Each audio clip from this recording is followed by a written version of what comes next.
The National Law Enforcement Officers Memorial opened to the public in 1991. Since that time, our organization has continued to expand and develop programs dedicated to telling the story of American law enforcement and to keeping our nation's peace officers safe while they do this incredibly dangerous and difficult job. As a former officer myself, this mission is especially important and personal for me. For over 10 years, we have been working with our partners at the National Highway Traffic Safety Administration to address the continuing problem of traffic-related deaths and injuries among law enforcement professionals. This video is part of our work to keep names off of these very sacred walls and to encourage chiefs, sheriffs, and law enforcement executives to increase their focus on emergency vehicle operations and roadside safety. We will always be here to honor our fallen, but ask that we all do our part to reduce risk and enhance safety, especially when it is related to vehicles and traffic. Please listen to this brief presentation from our Officer Safety and Wellness team on things that every law enforcement professional should pay attention to better protect our officers on the road. No balls.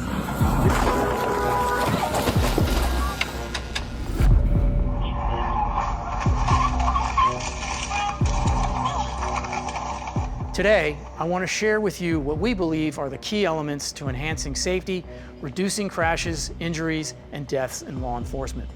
These key points come from not only in-depth research, but from countless forums, summits, and information sharing among law enforcement traffic safety experts. The first and foremost behavior that needs to be addressed, and probably the most basic, is the use of seatbelts by our peace officers. Studies show that nearly 50% of officers involved in fatal crashes are not wearing their seatbelts.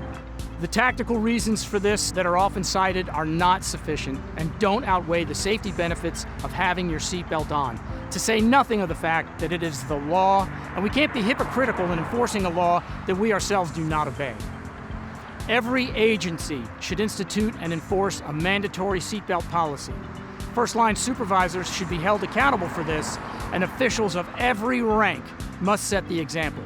There's no doubt, seatbelts save lives. Almost every police organization in this country trains biannually with their firearms. This includes a review of policy, nomenclature, shooting skills, and scenario-based simulations for decision-making. But very few police agencies train even once every 2 years on vehicle operations, driving techniques, pursuits, and safety. The Memorial Fund is working with a great organization called Below 100, whose 5 main safety tenets are based largely on traffic safety. Wear your seatbelt. Complacency kills. Watch your speed. Remember what's important now, and wear your body armor.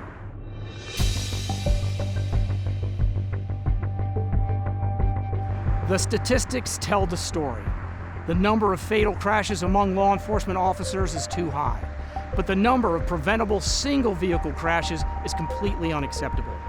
Regular vehicle training on emergency vehicle operations, emphasizing slowing down, clearing intersections, and avoiding distractions is critical. Review policy. Monitor speed through telematics or an in-car camera activation to a supervisor when an officer is traveling above a certain speed.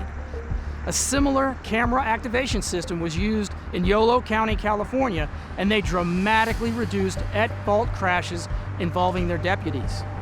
Adopt an Arrive Alive program and reward safe driving while adding regular training and policy review as it relates to vehicle operations, responses, and pursuits.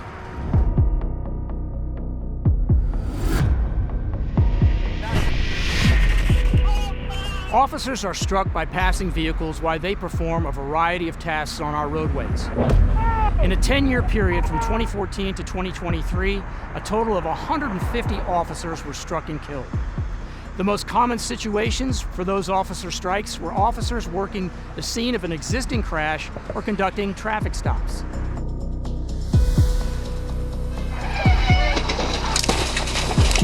Looking at these two videos should be enough to convince anyone that a passenger side approach saves lives.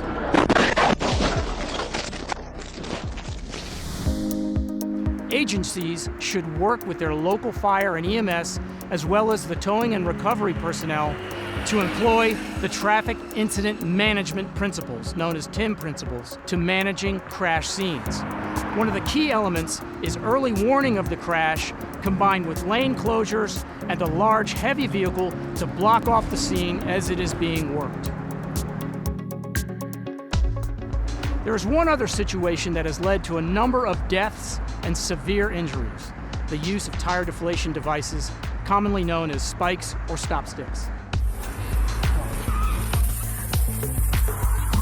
In 2023, 4 law enforcement officers were killed deploying these devices to help bring a pursuit to an end. It is crucial that your members are trained in the proper use of these devices. They are an excellent tool if used safely. However, some agencies have decided against using these devices. Remember the old adage about nuclear, biological, and chemical agents: time, distance, and shielding? The same can apply to the use of tire deflation devices. Do not hastily throw them out in front of a speeding vehicle.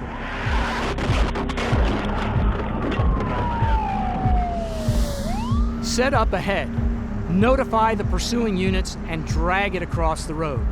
Keep away from the side of the road and use the tether, creating distance, and be sure you are behind a guardrail or abutment to protect yourself.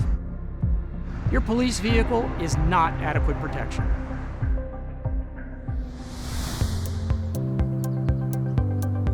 We have touched on a few areas of concern and provided recommendations for reducing those dangerous incidents occurring and better protecting our officers.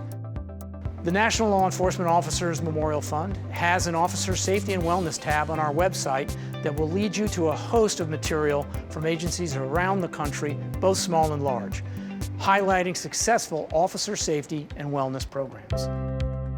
To wrap up, enhanced training, speed monitoring, mandatory seat belts, safe driving incentive programs, below 100, using the Federal Highway TIMS principles, using passenger side approaches during stops, and controlling the risks of a tire deflation device deployment are just a few of the important officer safety elements that agencies are seeing success with. The stress levels among our officers are more severe than ever. Make sure your officers avoid distractions and do what you can to manage fatigue. Thank you for what you do. Stay safe and work to keep your officers safe while on the road.